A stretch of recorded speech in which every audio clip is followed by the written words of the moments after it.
El Papa Francisco I,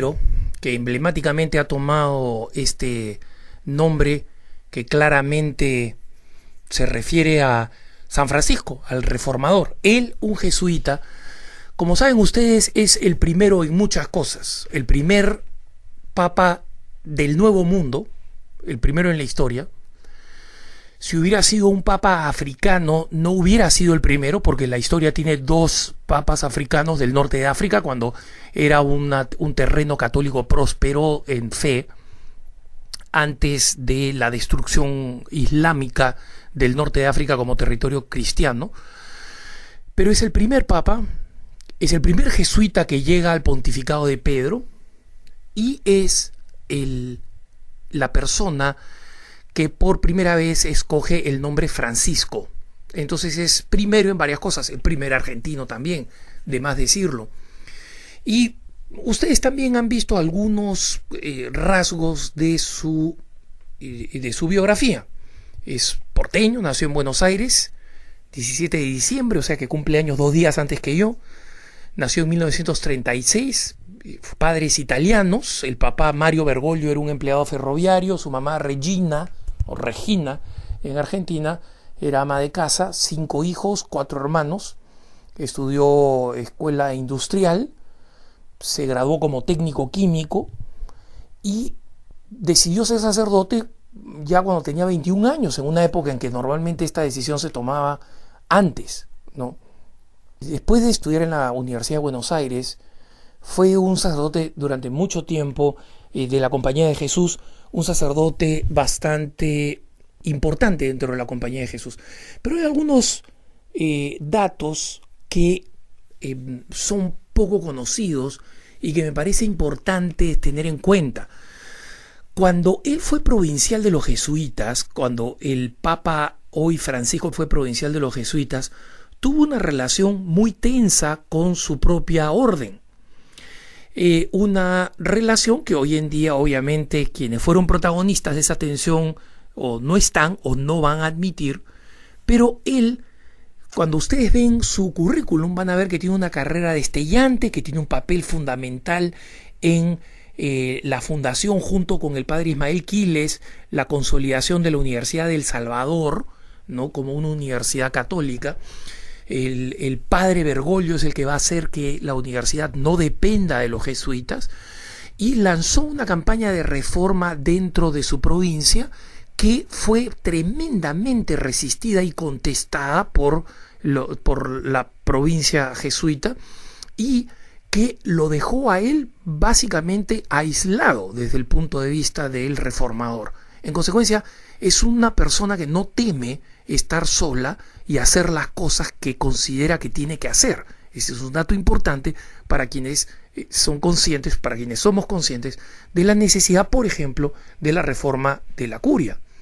Él pagó muy caro esto, porque después de concluir su tiempo como provincial, ustedes miren simplemente el currículum del Papa, del entonces cardenal Bergoglio, y se van a dar cuenta que él de pronto, después de seguir una carrera destellante por sus cualidades intelectuales y humanas, termina en una vida sorprendentemente austera, y en el medio de ninguna parte, siendo profesor de matemáticas. Y cuando estaba ahí perdido como profesor de matemáticas, es elegido como uno de los 4 obispos auxiliares de quien sería el gran promotor del cardenal Bergoglio. Aunque no son iguales en personalidad, ni en gustos, etc., es verdad que quien rescata de la desaparición al entonces padre Bergoglio es el recordado cardenal Antonio Guarrachino. Antonio Guarrachino lo rescata,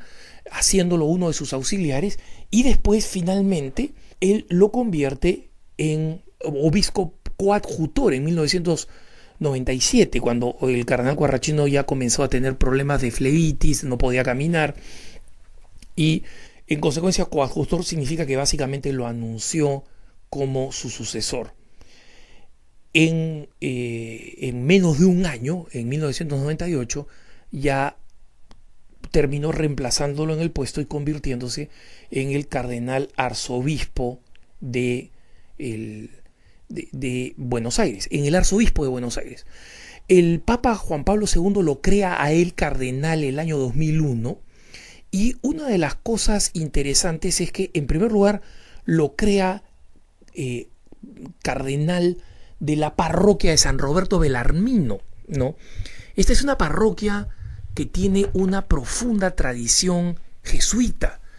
San Roberto Belarmino, recuerden ustedes, es un santo jesuita reformador, un gran cardenal de la curia, que además de ser cardenal fue un gran santo.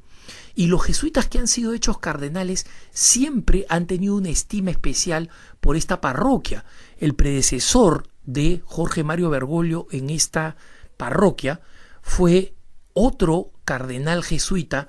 el peruano Augusto Vargas Alzamora, que de Dios goce, el que fue arzobispo de Lima, predecesor del hoy cardenal Juan Luis Cipriani Torne. Entonces, son muchas cosas emblemáticas que marcan la vida de el hoy Papa Francisco, que hace que muchos digan que él es un hombre con la vida de un franciscano y la mente de un jesuita, un impecable jesuita, y de una vida bastante austera. Y ese es el gran valor de nuestro nuevo pontífice, el hecho de ser un hombre que siempre ha tomado las decisiones que son necesarios tomar, siempre ha sido una persona completamente clara y sencilla en las cosas que dice, y como en más de una ocasión he mencionado, porque recordarán ustedes que con cierta frecuencia en mis puntos de vista he citado al cardenal Bergoglio, que es alguien que repite desde que fue consagrado arzobispo que la Argentina, y en general es una verdad que se aplica a toda América Latina, no es una nación de mayoría católica. Porque si fuera, como él dijo, una nación de mayoría católica, no estaría aprobando el tipo de leyes que está aprobando, no estaría eligiendo el tipo de políticos que elige, y no estaría en los embrollos de corrupción en los que estaría si fuera un país, y si el nuestro fuera un continente de verdad de mayoría católica. ¿Eso qué cosa significa? Significa que nosotros tenemos un papa que está convencido de que el catolicismo tiene que ser restaurado, y que hoy en día es una realidad solo de minorías. Y para agregar un dato más para que ustedes tengan un mejor perfil de nuestro nuevo papa, cuando fue creado cardenal en medio de una de las numerosas e incontables crisis económicas de Argentina, habló con todos aquellos que querían acompañarlo, como se acostumbra, para su creación cardenalicia, y les suplicó lo siguiente: por favor, el dinero que piensan gastar en viajar a Roma, pagar por hoteles, acompañarme en mi creación cardenalicia, quiero que renuncien a acompañarme, pero gasten ese dinero en obras de caridad para los más pobres. Ese es el tipo de sensibilidad de el Papa Francisco, para que ustedes comprendan quién es un poco el Papa que nos gobierna y cuáles son algunos de los perfiles que lo hacen un motivo de alegría, de orgullo y de esperanza, no solo para los latinoamericanos, sino para el mundo católico entero. Que tengas un buen día.